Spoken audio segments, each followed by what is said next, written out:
관심을 모았던 한일 외교장관 회담에서 우리 측은 일본의 수출 규제 문제를 집중 제기했습니다. 지소미아 문제까지 꺼냈지만 일본 측의 태도는 별로 변한 게 없어 보입니다. 베이징 바로 연결해 보겠습니다. 강상홍 특파원.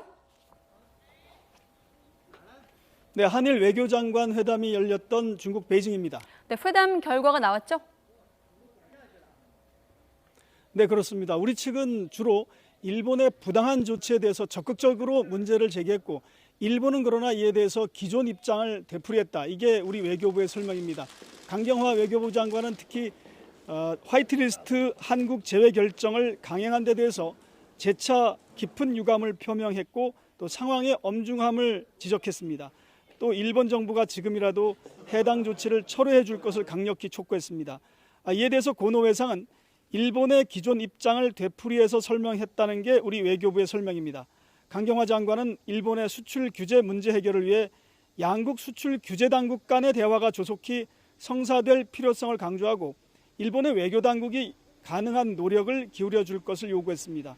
또 고노 외상이 한국 강제징용 문제와 관련해 일본 측 입장을 언급한 데 대해서 강경화 장관은 우리 입장을 재차 확인했다, 이렇게 외교부는 설명했습니다. 고노 외상은 제한 일본인들의 안전에 대한 우리 정부의 관심을 희망했고, 강 장관도 일본 내 혐한 분위기 하에서 제일 우리 국민과 동포의 안전 확보와 피해 방지를 위한 일본 정부의 관심을 당부했습니다. 강경화 장관은 아울러 후쿠시마 원전 오염수 처리 문제에 대한 우리 정부의 엄중한 인식을 전달하고, 또 일본 정부의 현명한 결정을 촉구했습니다. 사실상 서로 자기 기존 주장을 되풀이해서 평행선을 달린 셈이라고 볼 수 있습니다. 사실상 평행선을 달렸다. 자, 그렇다면 이 한일 정보 보호 협정 지소미아에 대해서는 어떻게 된 겁니까?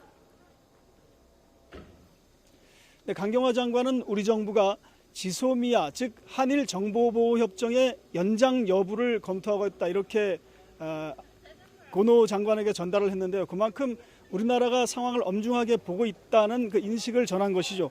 하지만 이에 대해서 일본 측은 별다른 반응을 보이지 않고 기존 입장을 반복했다고 외교부는 설명했습니다. 강 장관은 회의를 마친 뒤 기자들이 지소미아 부분에 대해서 어떻게 논의를 했는지 물어보자 논의를 했다라는 뜻에서 짧게 네라고 대답을 했고, 연장 여부에 대해서는 드릴 말씀이 없다, 이렇게 답변했습니다. 한일 양국 외교당국 간 단판으로 불렸던 오늘 회담이 별다른 성과 없이 끝남으로써 한일 관계의 갈등은 당분간 유지되거나 또 악화될 전망입니다. 하지만 일단 외교 채널 간 협의의 문은 계속 유지하기로 해서 앞으로 있을 한일 간의 추가 협의를 주목해 봐야 할 것 같습니다. 지금까지 베이징에서 YTN 강성웅입니다.